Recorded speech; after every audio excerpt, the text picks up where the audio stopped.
Assalamualaikum warahmatullahi wabarakatuh. Jumpa lagi bersama JJ Channel. Di kesempatan hari ini saya akan ada yang bertanya di sini kok nggak bisa dites ataupun nggak dites kepada sensor CKP. Nah, ini saya memberikan sebuah contoh. Ini CKP-nya nggak ada keluar api, tapi kedipnya 52. Kalau 52 memang yang bermasalah yaitu pada sensor CKP. Nah, di sini saya jelaskan. Kalau yang salah satu kabel putus di sini kabel warna coklat, otomatis ya juga kedip 52 CKP. Intinya kalau ada yang kabel putus, dia tetap 52 CKP. Dan di sini ada dua. Kadang dites di sini normal pakai alat tester CKP, tapi ketika dipasang dia starter juga nggak bisa ataupun dia nggak keluar api. Memang tester CKP bukan pada sebuah patokan, tapi berdasarkan pada sebuah analisa. Nah, kalau sudah direset gini, kalau CKP error gini biasanya di double bisa, tapi sering mogok. Ketika sering mogok dia akan timbul kedipan 52 CKP lagi. Ini biasanya CKP nya sudah lemah, bukan berarti rusak tapi sudah lemah. Nah, ini ada satu lagi, kemarin dapat kasus kalau ketika menghadapi banjir ataupun kena air dia juga error, doublenya juga sulit ataupun sangat sulit hidup. Nah, itu juga bisa. Kadang ini motor kalau pakai kaki hidup, kalau di double hidup. Berarti pada sebuah sensor hole, yaitu kabel putih merah, putih hitam, putih biru yang ada pada sebuah sensor CKP, dia sudah lama juga. Ini sensor CKP-nya nggak keluar api. Tapi kalau dites pakai tes CKP, dia nyala juga masih normal. Perhatikan pada bagian LED di sini. Ketika saya pakai magnet, dia nyala bergantian, mati, nyala bergantian, juga mati bergantian.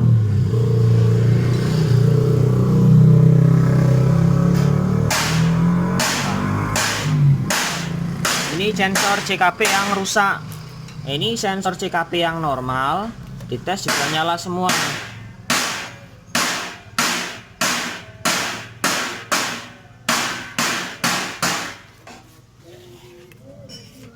Nah, dia nyala biru, dia pulser, dia nyala. Nah, dia tetap nyalanya bergantian dari keempat kabel keempat lampu LED. Berdasarkan kalau di motor berdasarkan putaran magnet. Nah, tapi jangan terkecoh kalau pakai alat dia nyala semua tapi dia motornya tetap kode 52, ya kita harus ganti sensor CKP. Nah, ini sebuah analisa. Kalau pakai lampu LED ini mengindikasikan kalau gampangannya kalau ada salah satu kabel yang terputus, pasti dia salah satunya nggak nyala. Tapi kalau dia lemah, dia tetap nyala. Dari keempat kabel dari keempat LED dia tetap nyala. Indikasinya bagaimana? Apa dia kalau setelah hidup beberapa saat lagi mati lagi, kodenya 52, jelas CKP-nya yang bermasalah. Oke, ini sudah untuk tester CKP. Nanti saya tes juga pada bagian IC full pump yang lemah ataupun setengah mati ataupun mati sekali. Nanti kita coba. Nah, di sini saya coba tes untuk tes sinyal injektor ataupun sinyal koil. Nah, kita tes pakai sinyal injektor aja dulu. Intinya sama, kalau tes di sinyal koil tinggal hubungkan di kabel positif koil sama pada kabel negatif pada koil. Nah, ini kebetulan medianya motor Yamaha. Ini kebetulan adalah sinyal injektor. Nah, bentar, di sini untuk modul. Nah, ini harus ke bagian aki motornya langsung.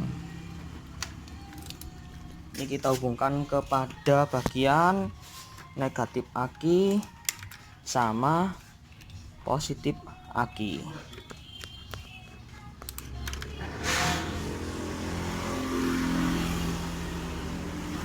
Nah, untuk mengetahui, nah ini modulnya sudah menyala. Untuk mengetahui sinyal positif ataupun standby-nya positif, ini kita tempelkan test pen-nya ini ke bagian negatif aki. Kita lihat mana yang positif. Nanti kalau salah colok nanti mengakibatkan, nah ini ketika kontak on, nah di sini ada arus 12 volt, berarti kabel yang positif yaitu kabel merah liris biru, sedangkan sinyal negatif yaitu kabel oranye liris hitam. Nah untuk pada motor Honda, untuk soket injektor positifnya standby yaitu hitam liris putih, dan sinyalnya negatif yaitu pink liris biru kalau nggak salah. Nah kalau di modul jangan sampai salah colok. Ini di kabel nomor 3, pengetesan sinyal injektor maupun sinyal koil positif. Oke, bisa diperhatikan lagi di sini untuk kabel positifnya yaitu di kabel warna merah liris biru, dan sinyal masanya yaitu kabel oranye liris hitam pada motor Yamaha. Ini tinggal colok saja, kontak kita on kan. Perhatikan pola kedip di sini. Nah, bentar saya tutupi di sini. Di sini ada nyala, coba di selah, sor. Nah, dia nyala. Nah, dia nyala. Berarti sinyal injektor dia normal. Nah, begitupun sebaliknya ketika kita mengetes alur sinyal positif dan negatifnya koil juga diperhatikan dulu. Arus positifnya mana dan arus negatifnya mana. Nah, nanti sinyalnya di sini kita lihat pada bagian LED-nya di sini. Nah, di sini. Kalau tombol on off-nya biru. Nah, ini untuk pengetesan sinyal injektor ataupun sinyal massa koil. Oke. Lanjut tes IC full pump.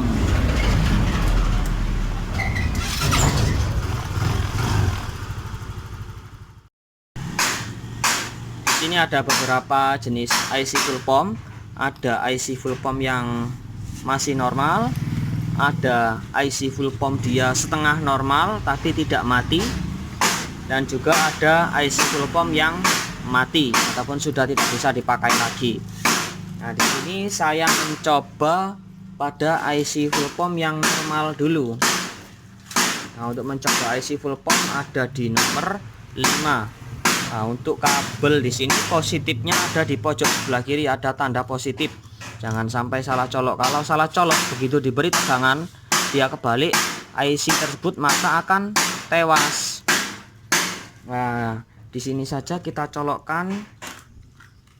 Nah, di sini sudah nyala. Nah, ini sudah ada colokan pada IC full pump. Perhatikan ketika saya tekan push pada LED 3 di sini, dia nyalanya dia cepat. Dia pada IC full pump yang normal. Nah, dia cepat, bisa diperhatikan. Nanti kalau tahu perbedaannya antara IC yang normal ataupun IC yang setengah mati tapi masih bisa dipakai. Nah, tahu perbedaannya, ini IC-nya masih normal, dia nyala kedipnya cepat. Nah, ini saya pakai IC yang setengah mati tapi tidak mati, tapi masih bisa dipakai. Tapi kalau dipakai ini IC-nya setengah mati, ini biasanya motor kalau panas dia sering mati-matian. Kita tancapkan pada bagian positif. Jangan sampai kebalik. Nah, positif pada pojok kiri dan minnya pada bagian kanan. Itu tadi nyalanya cepat, ini bisa diperhatikan nyalanya. Nah, bisa dilihat dia nyala. Nah, ini kalau dipakai pada rotak dia masih berputar, tapi pada saat kondisi panas dia kadang mati sendiri, disetat hidup lagi, begitu seterusnya. Ini kalau IC-nya tidak normal. Nah, bisa dilihat, diperhatikan tiga-tiganya LED-nya berkedip, cuma dia agak lambat. Nah, ini IC setengah mati. Nah, di sini kita tes pakai IC yang sudah mati.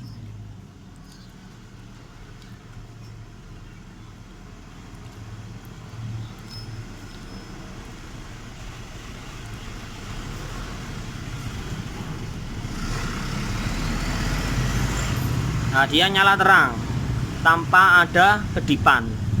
Nah, ini IC-nya ini untuk memutar sebuah rotak saja dia tidak mampu. Nah, ini apa saja yang bisa menyebabkan IC full POM dia meninggal ataupun sering gonta-ganti IC, terutama yang nomor satu dari segi kualitas IC tersebut, dan yang nomor dua tentunya dari sebuah pengisian kiprok harus original, pengisian harus tidak lebih dari 15 volt. Biasanya IC-nya jebol, biasanya dia terbebani dengan pengisian yang lebih dari 16 volt ataupun 17 volt.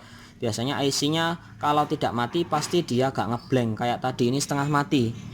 Kalau setengah mati ini kemarin pengisiannya sekitar 17 volt, tapi motor masih bisa hidup, IC-nya masih bertahan. Kendalanya motornya pada motor Mio J ini sering mati kalau mesin agak panasan sedikit. Nah, itu saja tentang tes CKP, tes IC full POM. Semoga bermanfaat. Mantap.